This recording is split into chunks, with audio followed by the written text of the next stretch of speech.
Halo Bu Rachel, di sini saya Ibu Tu Axel dari kelas 9A akan melakukan wawancara bersama Bapak saya mengenai sumatif IPA, organ reproduksi manusia.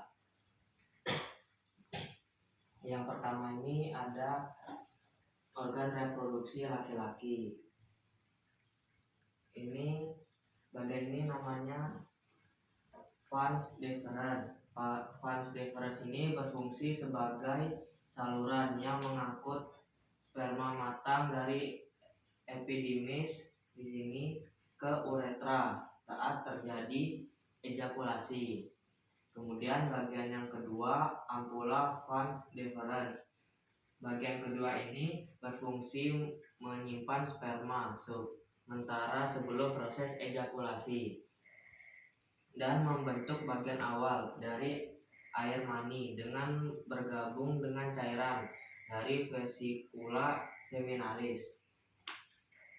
Kemudian bagian yang ketiga, kelenjar Cooper. Bagian ini berfungsi menghasilkan cairan untuk melindungi dan menunjang pergerakan sperma. Kemudian bagian yang keempat, epididymis. Bagian ini berfungsi sebagai tempat penyimpan dan pematangan sperma sebelum dikeluarkan. Kemudian kelenjar Cooper. Bagian ini berfungsi menghasilkan cairan bening untuk melumasi uretra sini dan menetralkan keasaman sebelum ejakulasi. Kemudian bagian yang keenam, testis. Bagian ini berfungsi menghasilkan sperma dan hormon testosteron pada pria. Kemudian bagian yang ketujuh, uretra. Bagian ini berfungsi sebagai saluran keluarnya urin dan sperma dari tubuh manusia. Kemudian bagian yang kedelapan, kandung kemih. Bagian ini berfungsi sebagai tempat menampung urin sebelum dikeluarkan. Kemudian bagian yang kesembilan, vesikula seminalis. Bagian ini berfungsi menghasilkan cairan mani yang memberi energi dan membantu pergerakan sperma. Kemudian bagian yang ke-10, uretra. Berfungsi mengeluarkan urin dan juga sperma dari tubuh pria. Kemudian bagian yang ke-11, jaringan erektil. Bagian ini berfungsi memungkinkan penis menegang untuk berhubungan. Yang ke-12, glans penis. Bagian ini berfungsi sebagai ujung sensitif penis yang membantu rangsangan seksual dan tempat keluarnya urin. Kemudian tujuan dari reproduksi. Tujuan reproduksi untuk mempertahankan kelangsungan hidup spesies dan mewariskan materi genetik dan dari satu generasi ke generasi berikutnya. Reproduksi memungkinkan manusia untuk menghasilkan keturunan, memperbaiki populasi, dan menjaga spesies di bumi. Tujuan reproduksi juga telah dijelaskan di Alkitab pada Kejadian 1 ayat yang ke-28.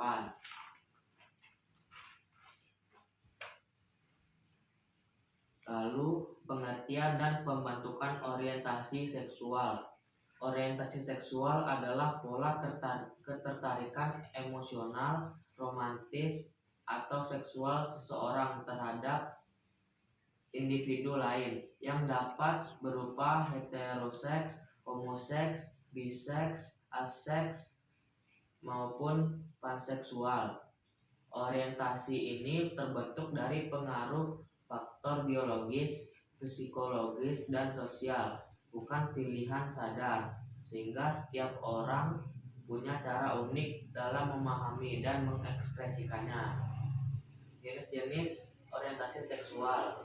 Yang pertama itu ada heteroseksual, yaitu tertarik pada lawan jenis.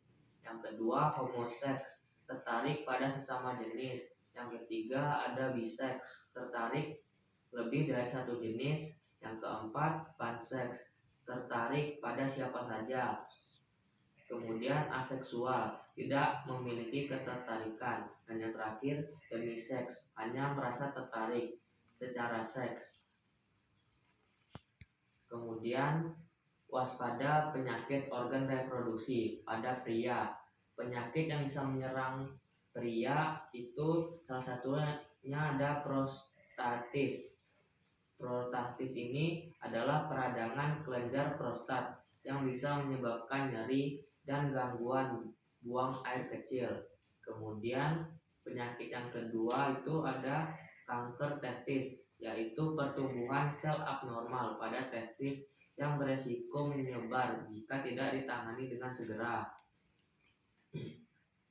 Kemudian penyakit organ reproduksi yang bisa terjadi pada wanita itu ada kanker serviks, kanker pada leher rahim yang sering disebabkan oleh infeksi virus HPV.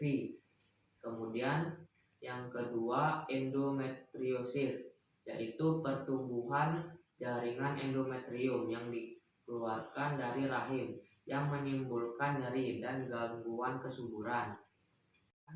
3 ide supaya terhindar dari pornografi.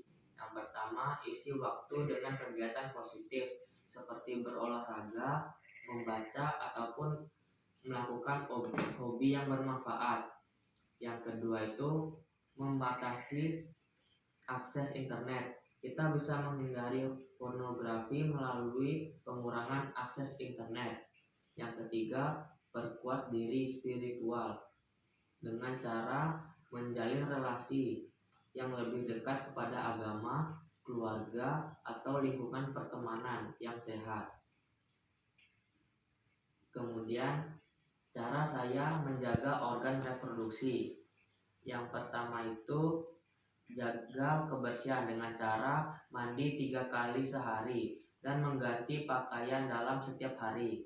Yang kedua, hidup sehat melalui pola makan yang bergizi, olahraga ringan, dan istirahat yang cukup. Kemudian, cara saya terhindar dari perilaku yang tidak sesuai terkait organ reproduksi. Yang pertama itu menjaga pergaulan dengan memilih teman dan lingkungan yang sehat dan juga membawa pengaruh positif. Kemudian menghargai diri sendiri dengan cara menolak ajaran atau ajakan oleh teman yang bisa merugikan kesehatan. Kemudian refleksi terhadap pembelajaran sistem reproduksi. Melalui pelajaran ini saya belajar bahwa sistem reproduksi sangat penting bagi kelangsungan hidup manusia dan harus juga dijaga dengan baik. Selain itu, melalui pembelajaran ini saya bisa mengetahui fungsi dari organ reproduksi pria maupun wanita. Melalui pembelajaran ini juga hindari perilaku yang beresiko merusak organ reproduksi seperti merokok maupun seks bebas di bawah umur.